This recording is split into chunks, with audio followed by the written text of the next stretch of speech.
గారికి, అలాగే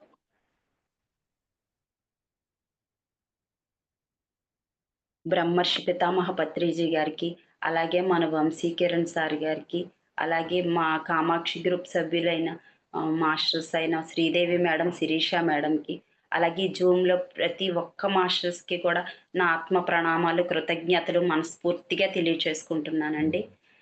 ఇప్పుడు కార్తీక మాసం. కార్తీక మాసం అంటే ఎంతో చక్కగా ఆధ్యాత్మికతకు ఎంతో దగ్గరగా ఉండే కార్తీక మాసాన్ని మనం ఎంత చక్కగా సెలబ్రేట్ చేసుకుంటున్నాం.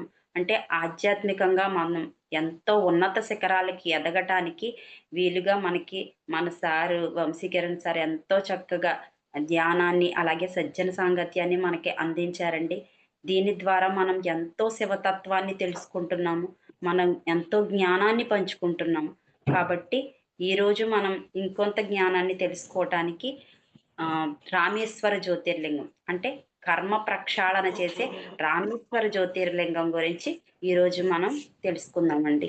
ముందుగా రామేశ్వర జ్యోతిర్లింగానికి, అలాగే శ్రీరామచంద్రుల వారికి మన ఆత్మ ప్రణామాలకు తెలియచేసుకుందామండి. ఎందుకంటే శ్రీరాముల వారు స్వయంగా ప్రతిష్ఠించి అక్కడ శివుణ్ణి ఆహ్వానించిన లింగం రామేశ్వర జ్యోతిర్లింగం. అంటే రామేశ్వర జ్యోతిర్లింగం అంటే స్వయంగా శ్రీరాముడే అక్కడ ప్రతిష్ఠించారన్నమాట ఆ లింగాన్ని. ఎందుకు ప్రతిష్ఠించారు? అసలు ఆ కథ ఏమిటి? అలాగే ఆ లింగం యొక్క గొప్పతనం ఏమిటి? ఇవన్నీ మనం ఈ కథలో మనం తెలుసుకున్నాం. అలాగే దీంట్లో ఉన్న శివతత్వం ఏమిటో కూడా మనం తెలుసుకున్నాం.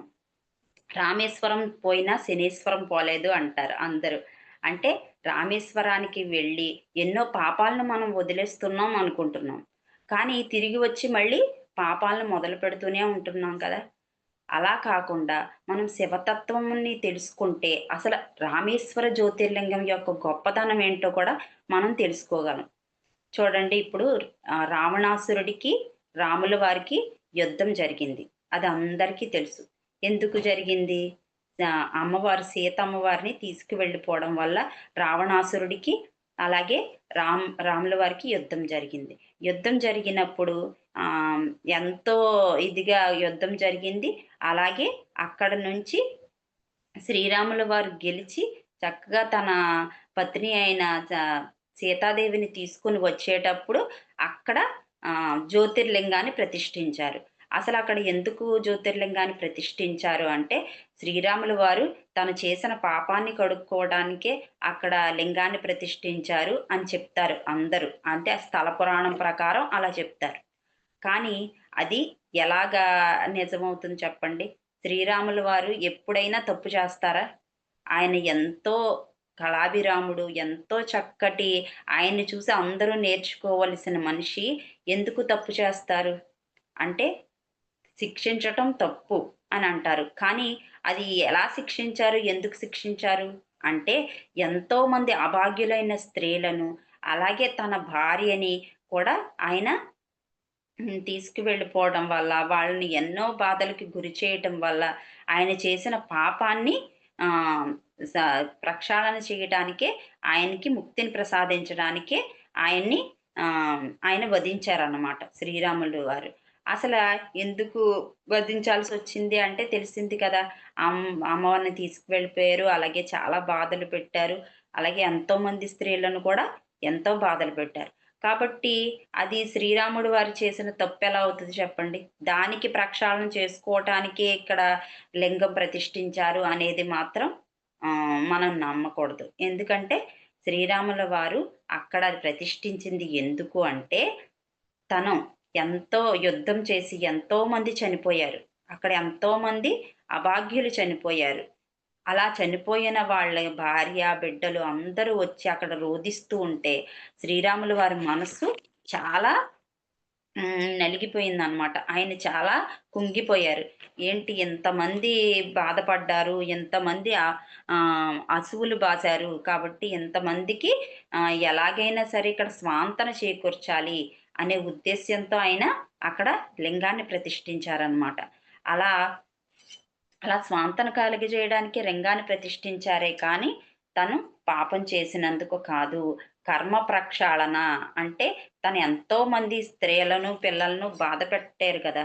అంటే తన వల్ల యుద్ధం జరిగింది. అలాగే అసువులు బాసారు. సైనికులు ఎంతోమంది అసువులు బాసారు కాబట్టి, దాని దానికి ఇదిగా కర్మ ప్రక్షాళన చేసుకోవటానికి ఆ పరమేశ్వరుడిని అక్కడ ప్రతిష్ఠించి వాళ్ళందరికీ కూడా స్వాంతన కలగజేశారన్నమాట. ఆ శ్రీరాములు వారు. అలాగే అప్పుడు మనమేం చేస్తామంటే, ఏం చెయ్యాలి? దీనివల్ల మనకి తెలిసిన నీతి ఏంటి అంటే ప్రాయశ్చిత్తం. ప్రాయశ్చిత్తం చేసుకున్నారు శ్రీరాములు వారు. అంటే ఎంతో బాధపడిన స్త్రీలకి, అలాగే పిల్లలకి కూడా ఆహ్, ప్రాయశ్చిత్తం చెయ్యాలి కదా! ఎందుకంటే తన భర్తలు చనిపోయారు. వాళ్ళెంతో బాధపడుతున్నారు కాబట్టి, దానికి ప్రాయశ్చిత్తంగా ఆయన కర్మను ప్రక్షాళన చేసుకోవటానికి అలాగా ఆయన ప్రతిష్ఠించారనమాట. ఈ లింగం ద్వారా మనం తెలుసుకోవాల్సింది ఏమిటి అంటే ప్రాయశ్చిత్తం. అలాగే మనం ఎంతో ఎన్ రోజు తెల్లవారిన దగ్గర నుంచి నిద్రపోయే వరకు ఎన్నో మనకి తెలిసి తెలియకుండా ఎంతోమంది జీవులను మనం బాధపెడుతూ ఉంటాం. అంటే మనం తుడిచేటప్పుడు కావచ్చు, అలాగే మనం ఏదైనా నడిచేటప్పుడు కావచ్చు, ఎన్నో జీవులు చనిపోతూ ఉంటాయి. అలాగే ఎలుకలకి, దోమలకి ఇలా ఎన్నో మనం మందులు పెడుతూ ఉంటాము. వాటిని చనిపోతూ ఉంటుంది. అంటే మనం తెలిసి కొన్ని, తెలియక కొన్ని ఎన్నో పాపాలు చేస్తూ ఉంటాం. కానీ వాటిని మనం స్వాంతనపరుచుకోవాలి. కాబట్టి వాటిని ప్రాయశ్చిత్తంగా మనం ఏం చేయాలి అంటే కర్మ ప్రక్షాళన చేసుకోవాలి. కర్మ ప్రక్షాళన చేసుకోవటం ద్వారా మనము ఆహ్, ఈ పాపాల నుంచి విముక్తి పొందగలము. అలాగే షిరిడీ సాయి చూడండి, ఎప్పుడు కూడా ఇంటింటికి వెళ్లి భిక్షాటన చేసేవారట. ఎందుకు భిక్షాటన చేసేవారు? అంటే ఆయన అందరికీ అందరూ చేసిన పాపకర్మలకి ఆహ్, స్వా ప్రాయశ్చిత్తాన్ని చేయించడమే ఆయన లక్ష్యంగా పెట్టుకొని, అందరూ చేసిన పాపకర్మలకి ప్రాయశ్చిత్తంగా తను దాన్ని భిక్షను స్వీకరించేవారు అని చెప్పేవారట. ఎందుకంటే ఎంతోమంది ఎన్నో పాపాలు తెలిసి తెలియక చేస్తూ ఉన్నారు. వాళ్ళందరి పాపాల్ని ప్రాయశ్చిత్త రూపంలో నాకు భిక్షగా ఇస్తున్నారు అని చెప్పి ఆ సాయిబాబా భిక్షను స్వీకరించేవారట. అంతేగాని ఆయనకి తినడానికి తిండి లేక కాదు, ఎవ్వరు పెట్టక కాదు. ఎంతోమంది ఆయనకి పెట్టడానికి ఎంతోమంది వచ్చేవారు. ఎంతో చక్కగా ఆయనకి రోజు రోటీలు అవి అన్నీ పెట్టేవారు. కానీ ఆ సాయి ఎందుకు భిక్షాటన చేసేవారు అంటే, ఎందుకు భిక్షాటన చేసేవారనమాట. అదే సాయి తత్వం. సాయి తత్వంలో కూడా మనం ఎన్నో తెలుసుకోవచ్చు. అలాగే ఏదో ఒక రూపంగా మనం కూడా ప్రాయశ్చిత్తం చేసుకోవాలి. అంటే ఏదో ఒక సేవ రూపంలో సేవ ఏదో ఒక రకంగా సేవ మీకు తెలిసిన సేవ చెయ్యండి. ఎవ్వరైనా సరే మనం తెలిసి బాధ పెట్టుండొచ్చు. తెలియక కూడా కొంతమందిని మనం బాధ పెడుతూ ఉంటాం. బాధ పెట్టినప్పుడు దానికి ఆహ్, ఇది ప్రాయశ్చిత్తంగా ఏం చేయాలి? ఎంతో మందికి స్వాంతన కలగజేయాలి అంటే మనం సేవా మార్గంలో ఉండాలి. ఎంతోమందికి సేవ చేయగలగాలి. ఏదో ఒక రూపంలో సేవ చేయగలగాలి. అంటే ప్రతి మనిషి పుట్టింది ఎందుకు అంటే ఎ ఎంతో కొంత మానవత్వ భావంతో మనం మెలగాలి అన్నమాట. మనిషి పుట్టి పెద్దయ్యి ఎంతో మంది ద్వారా మనం ఎన్నో పొందుతున్నాం. ఇప్పుడు సపోజు పంచభూతాలనే చూడండి. పంచభూతాలు మనకి ఎన్నిస్తున్నాయి. వాటికి ఏదైనా స్వార్థం ఉందా? తెల్లవారితే మనం ఒక్కటి కనీసం గాలి గాని, నీరు గాని, నిప్పు గాని, భూమి గాని, ఆకాశం గాని ఇవన్నీ లేకుండా మనం ఒక్కరోజు జీవించగలమా? లేదు కదా! మనం ఒక్కరోజు కూడా ఇవన్నీ లేకుండా జీవించలేము. అంటే ఇవన్నీ కూడా మనకి ఎంతో చక్కగా స్వార్థం లేకుండా సేవ చేస్తున్నాయన్నమాట. ఎందుకు సేవ చేస్తున్నాయి? ఆ భగవంతుడిచ్చిన ప్రణాళిక ప్రకారం అయ్యి నడుచుకుంటున్నాయి. నడుచుకోవటం వల్ల మనం ఎంత పాపం చేసినా కూడా మనం అన్నిటిని అనుభవించగలుగుతున్నాం. కానీ మనమేం చేస్తున్నాము? వాటిని ఎంతో కలుషితం చేసేస్తున్నాం. అంటే దేని ద్వారా మనం గాలిని కలుషితం చేసేస్తున్నాం. అంటే పొల్యూషన్‌ని ఎక్కువ పంపించేసి గాలిని పొల్యూషన్ వల్ల నాశనం చేస్తున్నాము. అలాగే నీటిని ఎన్నో వ్యర్థాలను దాంట్లో పడేసి మనం నీటిని కలుషితం చేస్తున్నాం. అలాగే భూమిని కలుషితం చేస్తున్నాం. ఏంటి ప్లాస్టిక్ వాడకండి, వాడకండి అని చెప్తున్నా సరే మనం ఆ ప్లాస్టిక్‌నే వాడుతున్నాం. వాడటం వల్ల ఏమవుతుంది? అది భూమిలో కలవకుండా ఎంతో మందికి తర్వాత తర్వాత రాబోయే తరాలకు ఎంతో ఇదిని కలగజేస్తాయి. అంతే కదా! రాబోయే తరాలకే ఇప్పుడు మనకు లేకపోయినా రాబోయే తరాలకి ఎంతో చెడు జరగబోతుంది అని పదే పదే చెప్తున్నారు. అలా అని మనం మన తీరును మార్చుకుంటున్నామా అంటే అది కూడా మార్చుకోవట్లేదు. అలా కూడా మనం భూమిని కూడా బాధపెడుతున్నాం. అంటే మనం చేసే ప్రతి ఒక్కటి కూడా రాంగ్‌గానే చేస్తున్నాం అన్నమాట. అంటే మనిషికి ప్రణాళిక ఏదైతే ఇచ్చారో అది మనం చెయ్యకుండా ఇలా భూమిని, నీటిని, గాలిని అన్నిటిని కూడా కలుషితం చేస్తూ మనం చేసిన తప్పులుకి మనం ప్రాయశ్చిత్తం చేసుకోవాలి కదండీ! ఖచ్చితంగా చేసుకోవాలి. ప్రతి ఒక్కరు గూడా వీటన్నిటి గురించి ఆలోచించాలి. అవును కదా! ఇవన్నీ నాకు స్వార్థం లేకుండా అన్నీ ఇస్తున్నాయి. కాబట్టి నేను కూడా వీటన్నిటికి సేవ చేయగలగాలి. అంటే మనం గాలిని ప్యూరిఫై చేయాలి. గాలిని ఎలా ప్యూరిఫై చేస్తాము? వృక్షాల్ని నాటడం ద్వారా గాలిని ప్యూరిఫై చేయొచ్చు. ఎంతో కలుషితమైన గాలిని అవి తీసుకొని చక్కటి మంచి ఆక్సిజన్‌ని మనకిస్తుంటాయి. కాబట్టి ప్రతి ఒక్క చోట మొక్కల్ని నాటుతూ మనం చేసే పని మనం చెయ్యాలి. అంటే మన ప్రణాళిక ఇది అని ప్రతి ఒక్క దాన్ని కూడా మన బాధ్యత అనుకుంటూ చేసుకున్న నాడు మనం చాలా హ్యాపీగా ఉంటాం. అలాగే మన ముందు వచ్చే తరాలు కూడా ఎంతో హ్యాపీగా ఉంటాయన్నమాట. అందుకని వాటి వాటి అవి స్వార్థం లేకుండా ఎలా అయితే చేస్తున్నాయో, అలాగే మనం ఈ సేవ చేస్తున్నాము అని ఏది అనుకోకుండా ఇప్పుడు ఆహ్, మీరు ఈ ఆధ్యాత్మిక మార్గంలో ఉన్నారు అంటే క ఖచ్చితంగా మీరందరూ ఎంతో ప్యూరిఫై అయిపోయిన మనుషులు మాత్రమే దీంట్లో ఆధ్యాత్మికతలోకి అడుగు పెడతామండి. ఖచ్చితంగా. చాలా 80% వరకు మనం క్లియర్‌గా ఉండగలిగితేనే ఆధ్యాత్మికతను మనం ఇష్టపడతాం. కాబట్టి మీరందరూ ఈ ఆధ్యాత్మికతను ఇష్టపడుతున్నారు అంటే, ఖచ్చితంగా మీరందరూ ఆ భగవంతుడు ఇచ్చిన ఆశీస్సులను అందుకోవడానికి రెడీగా ఉన్నారని అర్థం అన్నమాట. అప్పుడు మనం భగవంతుడిని ఎలా చేరుకోగలం? భగవంతుడు ఇచ్చిన మార్గం ఏంటి? ధ్యాన మార్గం. 2 మార్గాలున్నాయి. ఒకటి భక్తి మార్గము, 2 ధ్యాన మార్గము. భక్తి మార్గం ద్వారా ఎంత మనం స్లోగా వెళ్తామో, అలాగే ఆధ్యాత్మిక మార్గం ద్వారా భగవంతుడికి అతి దగ్గరగా తొందరగా చేరగలుగుతాం అన్నమాట. అందుకే ఈ ఆధ్యాత్మిక మార్గాన్ని ఎవ్వరూ వదలకండి. ఎందుకంటే ఎంతో పుణ్యం ఉంటేనే కానీ ఈ మార్గంలోకి మనం రాము. కాబట్టి ఈ మార్గాన్ని మనం ఎంతో చక్కగా యూజ్ చేసుకోవాలన్నమాట. ఎంతో జ్ఞానాన్ని మనకు పంచుతున్నారు.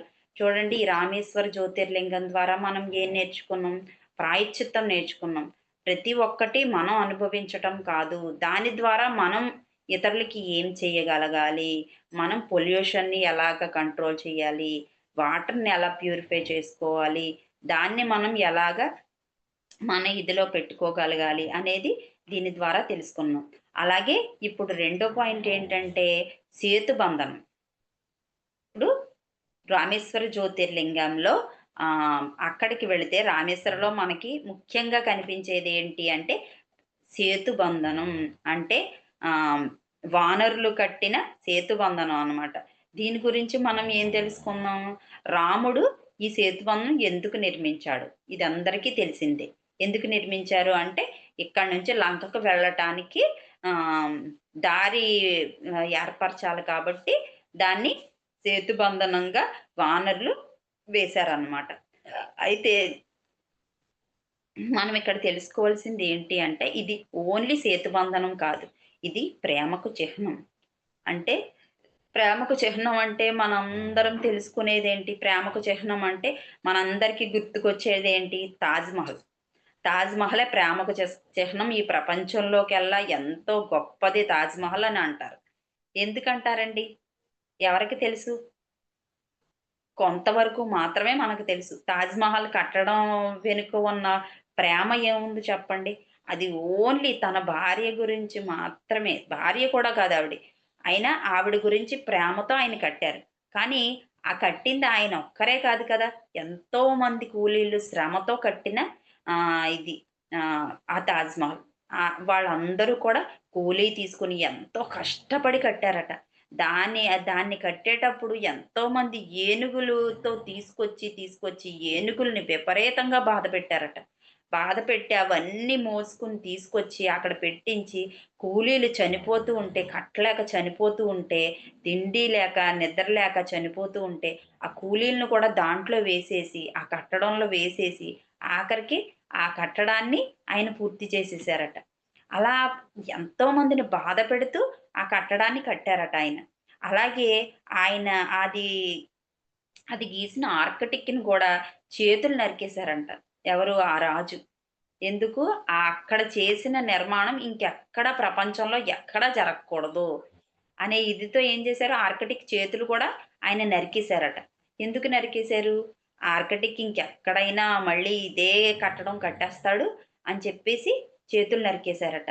అలాగే ఎంతో మందిని బాధపెట్టి ఈ కట్టడం కట్టారు. అప్పట్లోనే ఎన్నో లక్షల కోట్లయిందంట ఆ తాజ్‌మహల్ కట్టడానికి. అప్పుడు ఏమైంది? తన కొడుక్కి చాలా కోపమొచ్చేసింది. వచ్చేసి నా తండ్రి ఎంత తప్పు చేస్తున్నాడు. అంటే ఇంత డబ్బు ఒక్క ఆడదాని కోసం ఖర్చు పెడుతున్నాడు అని చెప్పి చాలా కోపమొచ్చి ఏం చేశాడు? తన కర్మ ఫలితంగా ఆయన్నేం చేశారు? తీసుకెళ్ళి జైల్లో పడేశాడంట. ఆయన చనిపోయే వరకు ఆ జైల్లోనే మగ్గి మగ్గి ఆయన చనిపోయారంట. అంటే చూడండి ఇక్కడ కర్మ ఎలా యాక్టివేట్ అయిందో చూసారా? ఎంతమందిని అక్కడ బాధ పెట్టాడు ఆయన. ఎంతమందిని శిక్షించాడు. ఎంతమంది ఉసిరి పోసుకున్నారాయన. కాబట్టి ఆయన ఆఖరికి జైలు పాలైపోయి ఆయన చనిపోయారు. కాబట్టి ఇప్పుడుకా కట్టడం ఉండొచ్చు.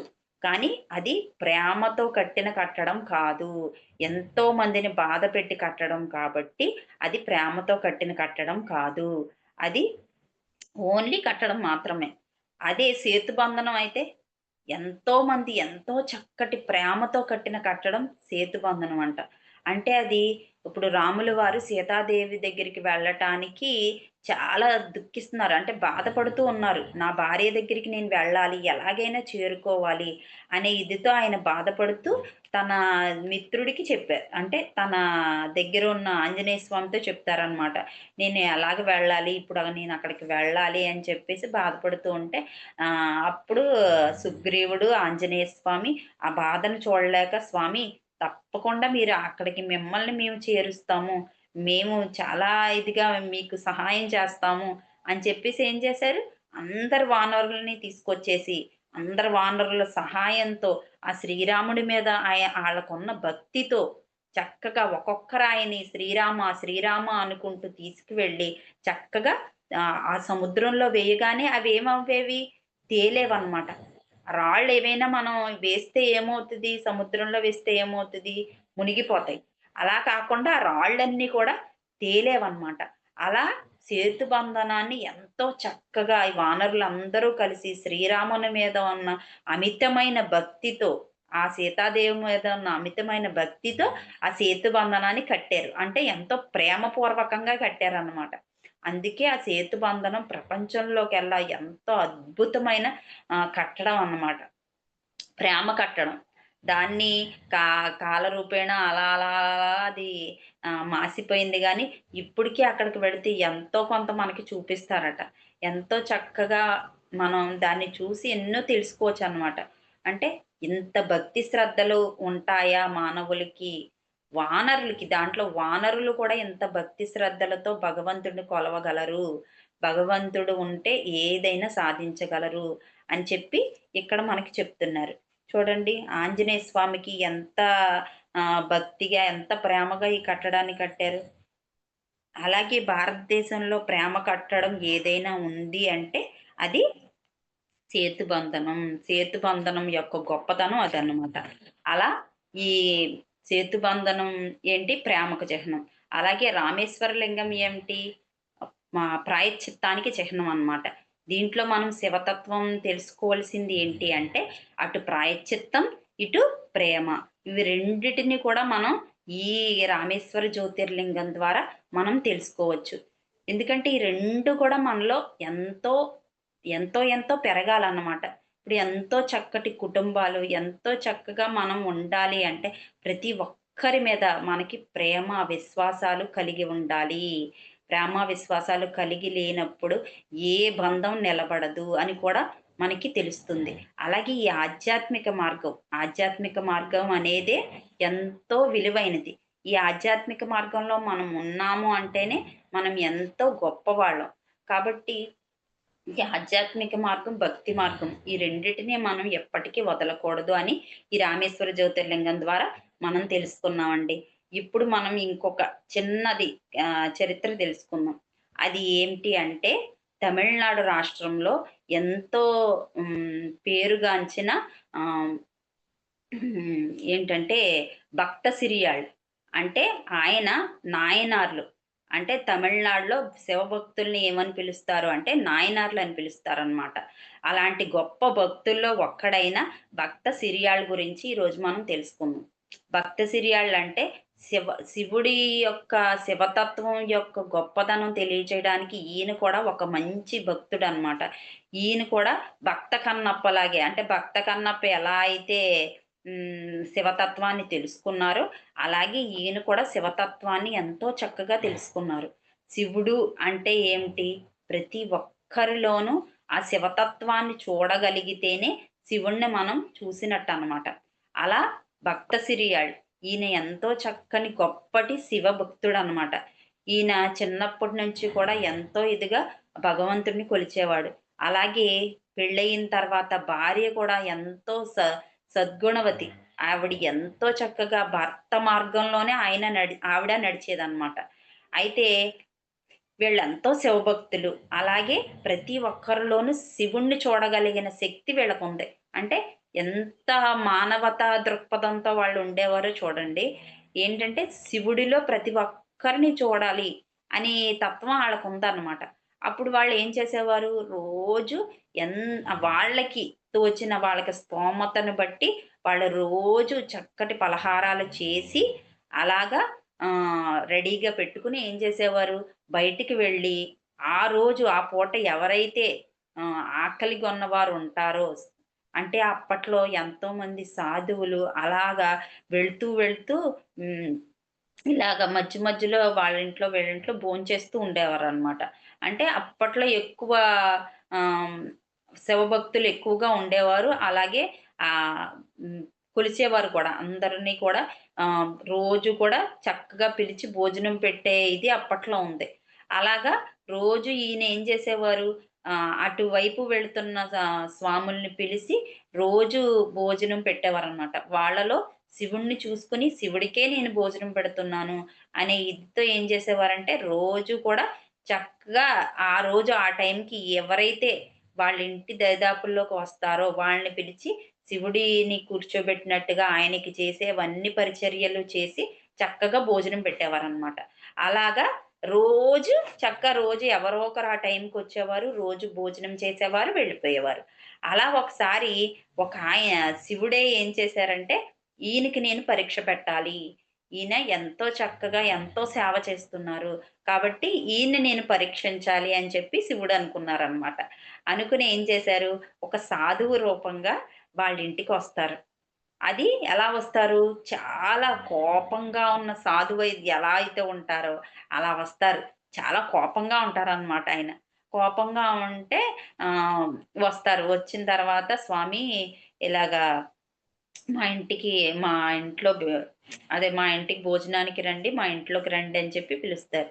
పిలిస్తే బాబు నేను అక్కడ, ఇక్కడ తినే అలవాటు నాకు లేదు అని చెప్పేసి అంటారు. అంటే లేదు స్వామి లేదు. మీకు ఏ పలహారం కావాలన్నా మీకు క్షణాల్లో మీకు వండి చక్కగా మీకు మావి నచ్చకపోతే మళ్ళీ వండి మరి మీకేది కావాలంటే అది మేము పెడతాము. ఎందుకంటే మీరు ఆ శివుని తత్వంగా మా ఇంటికి వచ్చారు. కాబట్టి మీరు ఆ శివుడితో సమానం. సాక్షాత్తు ఆ భగవంతుడితో సమానం కాబట్టి, మీరు ఏది కోరుకుంటే అదే మీకు వండి పెడతాము. తప్పకుండా మా ఇంట్లో భోంచేయండి అని చెప్పేసి కోరుకుంటాడనమాట. కోరుకుంటే లేదు లేదు నేను మీలాంటి వాళ్ళ ఇంటికి రాను అని చెప్పేసి అంటారు. అంటే లేదు తండ్రి ఎలాగైనా సరే మీరు మా ఇంట్లో భోంచేయాలి. మీరు ఏది కోరుకుంటే అది నేను వండి పెడతాను అని ఆయన్ని బలవంతంగా ఇంట్లోకి తీసుకొస్తారనమాట. తీసుకొచ్చి కూర్చోబెడతారు. కూర్చోబెట్టి చెప్పండి మీకేది కావాలంటే అది మేము ఏర్పాటు చేస్తాము. చెప్పండి ఈరోజు ఈ వంటలు చేశాము. ఇంకా ఏదైనా వండమంటారా అని చెప్పేసి అడుగుతారనమాట. అడిగితే ఆయన ఏం చెప్తారంటే, "ఏంటి ఏం వండారు? ఇవా? ఈ పప్పులు, ఉప్పులు ఇవన్నీ నా వల్ల కాదు. ఇవన్నీ నేను భుజించను. నేను భుజించేవన్నీ వేరుగా ఉంటాయి. అది మీరు పెడతానంటేనే మీ ఇంట్లో భోజనం చేస్తాను నేను అని చెప్పారట. అదేంటండి అలా మాట్లాడుతున్నారు? మీరు ఏది చెప్తే అదే కదా మేము పెడతాం అంటున్నాము. పోనీ మీకివి ఇష్టం లేకపోతే చెప్పండి. వేరే ఏదైనా మేము వండి పెడతాం అని చెప్పేసి అంటారనమాట. అంటే అయితే నేను చెప్తున్నాను వినండి. నాకు లేత మాంసం, లేత మనిషి మాంసం కావాలి. అలా మీరు పెట్టగలరా? లేత మనిషి మాంసం అంటే కనీసం 6 సంవత్సరాల లోపు పిల్లవాడైనా, పిల్లయినా సరే ఎవరైనా పర్వాలేదు. నాకు లేత మనిషి మాంసం అయితేనే నేను ఆరగిస్తాను. లేకపోతే నేను మీ ఇంట్లో చేతులు కడగను. మీ ఇంట్లో భోంచేయను. నేను అలా మీకు సమ్మతం అయితేనే నేను ఇక్కడ భోంచేస్తానని చెప్తారనమాట. చెప్పగానే వాళ్ళకింకా విపరీతమైన భయం కలుగుతది. ఏంటి తీరా ఈయన్ని లోపలికి తీసుకొచ్చి కూర్చోబెట్టాము. మనం చేసే తప్పవుతదిది. భోజనం పెట్టకుండా ఒక బ్రాహ్మణుడిని ఇంట్లోంచి బయటికి పంపించకూడదు. ఏంటి ఈయన ఎలాంటి కోరిక కోరారు? ఏంటి తండ్రి నాకీ పరీక్ష అని చెప్పి ఆయన చాలా బాధపడతారు. ఎవరు? భక్త సిరియాళనమాట. బాధపడి ఏం చెయ్యాలి? ఏం చెయ్యాలంటే, చెప్పండి మీరు పడతారా? నేనిక్కడి నుంచి వెళ్ళిపోనా? అని చెప్పేసి ఒక్కటే చెప్తారు. చెప్తే అదేంటండి అలా మాట్లాడతారు. ఇలాగా మేమెప్పుడు మాంసాదులు తినలేదు కాబట్టి మాకు మాంసం వండడము రాదు. అలాగే మనుషుల మాంసం అంటే మేమెలా వండి పెట్టగలమండి అంటే, లేదు లేదు నాకు మనిషి మాంసం అయితేనే నేను మీ ఇంట్లో భోంచేస్తాను. లేదా మీకు మిమ్మల్ని శపించేసి నేనిక్కడి నుంచి వెళ్ళిపోతానని చెప్పేసి చెప్తారనమాట. చెప్తే వీళ్ళ ఇద్దరు కూడా చాలా భయపడిపోతారు. అయ్యబాబోయ్! ఎలాగా ఇంటికొచ్చిన బ్రాహ్మణుడిని మనం ఎలా పంపించేయాలి బయటికి? లేదు ఈయన సాక్షాత్తు ఈశ్వర స్వరూపంగా కనిపిస్తున్నారు నాకు. కాబట్టి నాకిది భగవంతుడు పెట్టిన పరీక్షే అనుకుంటాను నేను. నేను ఖచ్చితంగా ఈయనకి భోజనం పెడతానని చెప్పేసి ఆయన అంటారు. అంటే అయితే మనం భోజనం పెట్టాలంటే ఏం చెయ్యాలి? మనం ఎక్కడి నుంచి తేగలం? లేత మాంసం అంటున్నారు, ఏదో అంటున్నారంటే, అప్పుడు ఆయన చెప్తారనమాట. లేత మాంసం అంటే అదిగో ఉన్నాడుగా మీ ఎదురుగా ఉన్న మీ అబ్బాయి ఉన్నాడుగా. ఆ అబ్బాయికి ఉంటాయిగా 6 ఏళ్ళు. ఆ అబ్బాయిని కోసి వండి నాకు పెట్టండి అర్జెంట్‌గా. నేను తల మాంసం తినను. కాబట్టి తలను తీసేసి మొండాన్ని నాకు వండి పెట్టండి అని చెప్పి కోరతారనమాట. కోరితే చూడు వీళ్ళకి విపరీతమైన బాధ, ఏడుపు అన్నీ వచ్చేస్తాయి. ఏం చేయాలో అర్థం కాని పరిస్థితిలో పడిపోతారు. ఏంటి ఇంతటి పరీక్ష పెట్టారు మనకి ఏం చెయ్యాలి? ఏం చెయ్యాలి? అని ఆలోచిస్తుంటే, మీరు తొందరగా పెడతారా? నేనిక్కడి నుంచి వెళ్ళిపోనా అని కోరుకుంటాడు. అంటే లేదు లేదు స్వామి నాకు మీరు పెట్టిన పరీక్షను నేను ఎలాగైనా సరే దాటతానని చెప్పేసి ఇద్దరు కూడా ఆ భగవంతుడిని స్మరించుకొని, ఆ పరమేశ్వరుని స్మరించుకొని ఏం చేస్తారు ఆ బాబుని పిలిచి చెప్తారనమాట. ఏడుస్తూ ఉంటారు. ఒక చోట ఏడుస్తూ కూర్చునుంటే ఆ బాబొచ్చి అడుగుతాడు. "ఏంటి తండ్రి ఎందుకు ఏడుస్తున్నారు మీరు? ఎందుకు అంత బాధపడుతున్నారు?" అంటే అప్పుడు ఆ బాబుకి చెప్తారనమాట. "బాబు ఇలాగా అడుగుతున్నారు. ఇలాగా లేత మాంసం అంట అది నిన్ను హ్మ్. మేము వండి పెట్టాలంట అలా అడుగుతున్నారు" అని చెప్తే ఆ అబ్బాయి ఎంతటి శివభక్తుడో తెలుసా మీకు? చాలా పెద్ద శివభక్తుడంట. ఆ అబ్బాయి ఏమన్నాడంటే, "సాక్షాత్తు ఆ శివుడే వచ్చాడనుకోండి నాన్నగారు. ఆయనకి ఆహారంగా నేను వెళ్ళటానికి నేను చాలా సంతోషిస్తున్నాను నాన్నగారు. కాబట్టి నన్ను ఆయనకి ఆహారంగా పెట్టండి. ఏమవుతుంది? మీరు ఏమీ బాధపడకండి. నేను సిద్ధంగా ఉన్నాను. నన్ను తీసుకువెళ్ళి చక్కగా వండి పెట్టండి ఆయనకి" అని చెప్పేసి వెళ్ళి కత్తి తీసుకొనొచ్చి చక్కగా ఆళ్ళ తండ్రికిచ్చి ఇలా ఒంగుని నా తల తీసివేయండి నాన్నగారు. ఏం పర్వాలేదని చెప్తాడనమాట. చెప్తే వాళ్ళిద్దరూ కూడా పరమ ఆశ్చర్యంలో మునిగిపోతారు. ఏంటి నా కొడుకు ఇంత చిన్నవాడయ్యుండి ఇంత చక్కగా భగవంతుడి ఇదిలో మునిగిపోయాడు నా కొడుకు అని చెప్పేసి ఎంతో ఇదవుతుంటే ఆయన ఎళ్ళిపోమంటారా? ఉండమంటారా? నాకు వండి పెడతారా? నేను వెళ్ళిపోనా? నాకు ఆకలి వేసేస్తుంది విపరీతంగా అని చెప్పేసి అంటారు. అని అలా చూస్తుంటారనమాట ఆ స్వామి. వీళ్ళేం చేస్తారు? వీళ్ళ తీరువేంటి? అని చెప్పి అలా చూస్తూ ఉంటారు. అప్పుడు ఈళ్ళేం చేస్తారు? ఇంక తప్పదు గదా!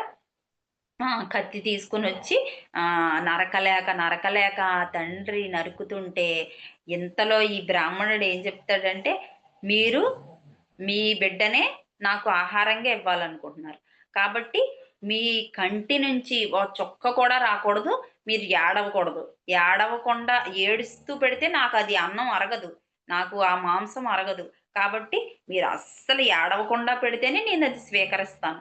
మీరస్సలు ఏడవకుండా అది వండి పెడితేనే నేను ఆ మాంసాన్ని స్వీకరిస్తాను. చెప్పండి. నన్ను ఉండమంటారా? ఎళ్ళిపోమంటారా? అంటాడు. అంటే అప్పుడు నిజంగా వాళ్ళు పడిన బాధ అంతా ఇంతా బాధ కాదనమాట. తన కొడుకునే వాళ్ళు చంపాలంటే ఎంత కష్టం చెప్పండి తల్లిదండ్రికి. అయినా సరే నేను శివుడికే అర్పిస్తున్నాను అనే ఇదితో వాళ్ళేం చేస్తారంటే వధించి తన కొడుకుని వధించి తలని వేరు చేసి, తలని పట్టుకెళ్ళి ఎక్కడో పెట్టి, మొండాన్ని తీసుకొచ్చి ఒక రోటిలో వేసి దంచమంటాడు మళ్ళీ. ఆ బ్రాహ్మడే చెప్తారు అది కూడా. రోట్లో వేసి దంచండి. ఆ రోటిలో ఒక్క కన్నీటి చుక్క కూడా పడకూడదు మీద అని చెప్తే, ఆ రోటిలో వేసి బిడ్డను దంచుతుంటే, ఆ తల్లిదండ్రికి ఎలా ఉంటదసలు నిజంగా? రోట్లో వేసి బిడ్డను దంచి, అది తీసుకువచ్చి వండి, కూరగా వండి ఆయనకి పెట్టాలన్నమాట. అది నిజంగా ఎంత బాధపడుతూ చేస్తారో, అలాగే ఆ భగవంతుడి మీద భక్తితో కూడా వాళ్ళు దాన్ని చేస్తారనమాట. అంటే ప్రతి ఒక్కరిలోనూ భగవంతుడున్నాడు అని తెలుసుకున్నారు కాబట్టే, సాక్షాత్తు వచ్చింది శివుడే అన్న తత్వంతో వాళ్ళు తెలుసుకున్నారు కాబట్టే, వాళ్ళెంతో పేరుగాంచారనమాట. అప్పుడు ఆయనకి వండి ఆ మాంసాన్ని తీసుకొచ్చి అక్కడ పెడతారు. పెట్టగానే ఆయనింకా ఇలాగ చూసి ఆ ముద్దను కూడా ఇంక చేత్తో పట్టుకోరు. చేత్తో పట్టుకోకుండా వెంటనే ఆహ్, "ఏంటయ్యా ఇన్ని పెట్టావు, ఆహ్, నాకు మాంసాహారం పెట్టావు, కానీ మంచినీళ్ళివ్వడానికి ఎవరు లేరేంటిక్కడ? వెళ్ళు, వెళ్ళి నీ బిడ్డని పిలు. నాకు మంచినీళ్ళు తీసుకొనొస్తాడు" అని చెప్పి అంటారు. అంటే వీళ్ళిద్దరూ కూడా ఆశ్చర్యపోయి బాధపడుతూ ఉంటారు. ఏంటి నా బిడ్డ ఎలా తీసుకొనొస్తారు? నా బిడ్డ ఎలా మంచినీళ్ళిస్తారు ఈయనకి అని చెప్పి ఎదురు చూస్తుంటారనమాట. అప్పుడు వెళ్ళవయ్యా వెళ్లి పిలు. నీ బిడ్డని పిలు. నీ బిడ్డే వచ్చి నాకు మంచినీళ్ళివ్వాలి. అప్పుడే నేను దీన్ని స్వీకరిస్తానంటారు. అంటే తండ్రి నేనెలా ఇవ్వగలను? నా బిడ్డనే కదా దీంట్లో వండి పెట్టాను మీకు అని చెప్పేసంటే, లేదు వెళ్లి పిలు అని చెప్తే అప్పుడు ఆ తల్లి పిలుస్తదనమాట. ఏదో పేరుంటది. ఆ పేరుతో బాబు అని పిలుస్తది. పిలవగానే బిడ్డ పరిగెట్టుకుంటూ లోపల నుంచి చక్కగా నీళ్లు తీసుకొనొస్తాడు. వచ్చేసరికి చూడండి నిజంగా వాళ్ళ ఆనందం అవధులు లేవన్నమాట. అంతటి ఆనందాన్ని వాళ్ళు పొందుతారు. ఏంటి అప్పుడు పరమేశ్వరుడే వచ్చింది మా ఇంటికొచ్చింది ఆ పరమేశ్వరుడే అని చెప్పి ఆయన్ని స్తోత్రంతో స్తుతిస్తారు. స్తుతించగానే ఆయన పరమేశ్వరుని అవతారంలో వాళ్ళకి దర్శనమిచ్చి వాళ్ళ ముగ్గురిని కూడా తనలో ఇముడ్చేసుకుంటారనమాట. అంటే వాళ్ళకి ముక్తిని ప్రసాదిస్తారు. అలా భగవంతుడి యొక్క ముక్తిని పొందింది ఎవరు అంటే భక్త సిరియాళ్. ఆయన చేసిన ఎంత పెద్ద త్యాగమో చూసారా? ఆయన ఎందుకు చేశారు? అంటే ఈ ఈ కథలో మనం తెలుసుకోవాల్సిన నీతి ఏంటి అంటే మానవతా భావం. అంటే ప్రతి ఒక్కరిలోనూ ఆ భగవంతుడిని చూడగలగాలి. ప్రతి ఒక్కరు ఆ భగవంతుడి స్వరూపమే అని మనం తెలుసుకోగలగాలి. భగవంతుడి స్వరూపం కాబట్టే కదా! ఆయన ఎవరో వచ్చి ఏదో అడిగితే మనం కనీసం మంచినీళ్ళివ్వాలన్నా గంట సేపు ఆలోచిస్తాం. ఏంటి ఎవరో వచ్చారు, ఎవరీయనసల? ఈయనొచ్చి మనల్ని మంచినీళ్ళు అడుగుతున్నాడేంటి? మనం ఎందుకివ్వాలి? ఏమి లేదు బాబు అలా వెళ్ళు బాబు అంటాం. అంతే కదా! ఒక రూపాయి దానం చేయడానికే మనకి ఎన్నో ఆలోచిస్తాం. ఏంటి ఇలా ఉన్నాడేంటి? ఈయనొచ్చి అడుగుతున్నాడేంటి? అని అనుకుంటాం.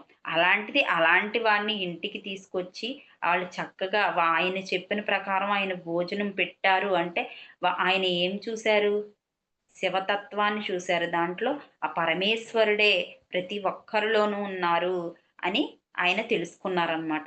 అలాగా వాళ్ళు కూడా ఎంతో చక్కగా ముక్తిని పొందగలిగారు.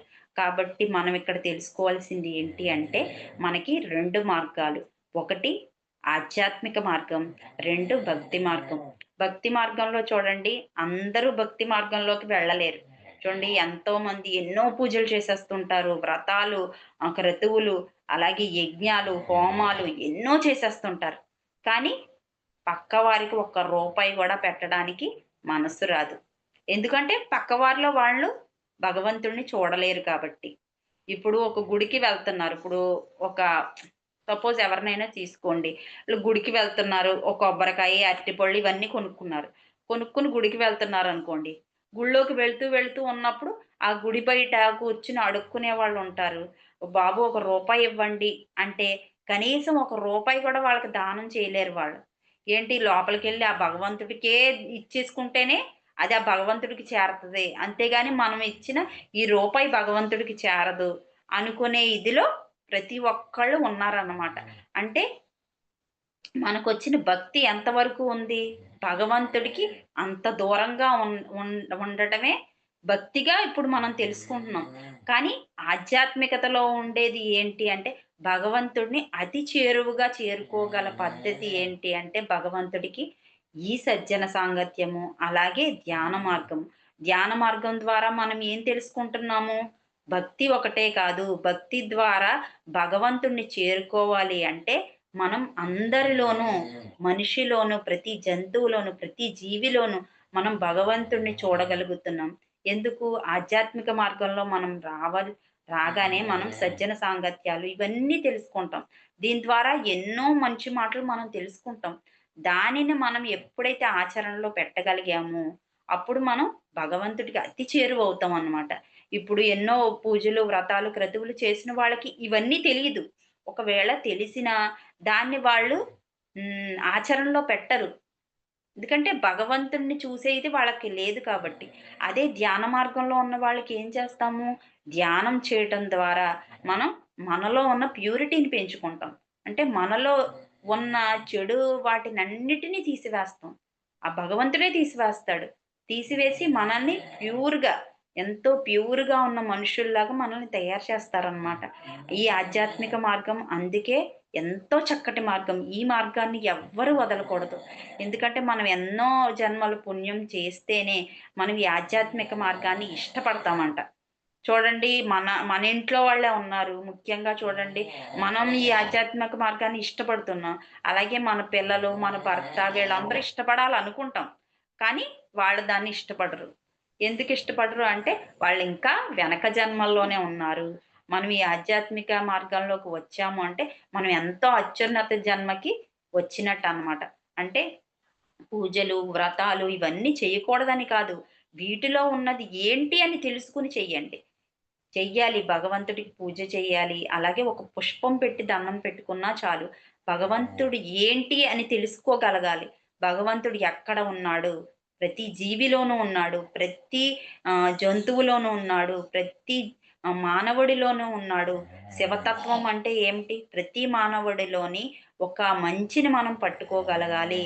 ఆఖరికి మనకి ఎంతో శత్రువులైనా సరే వాళ్ళలో కూడా పరమేశ్వరుని చూడగలగాలి.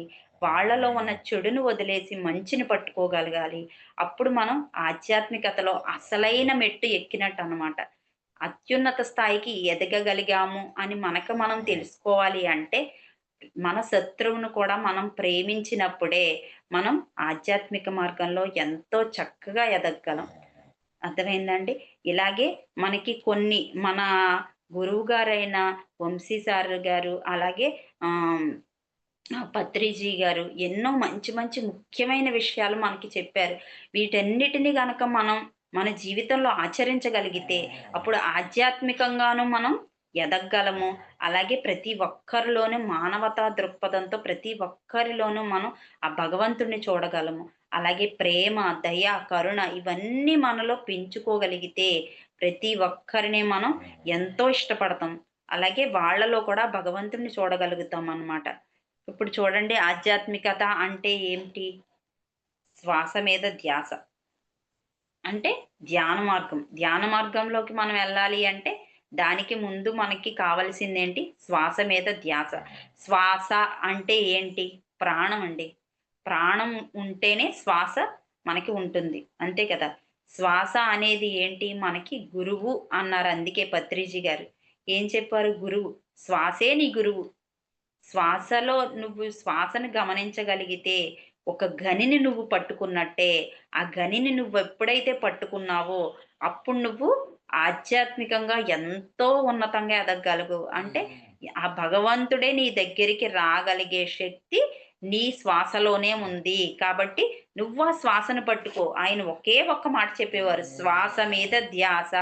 శ్వాస మీద నువ్వు ధ్యాస పెట్టగలిగితే నువ్వు చెయ్యలేనిదంటూ ఏదీ లేదు. ఈ ప్రపంచమంతా కూడా నీకు గురువు కాదు.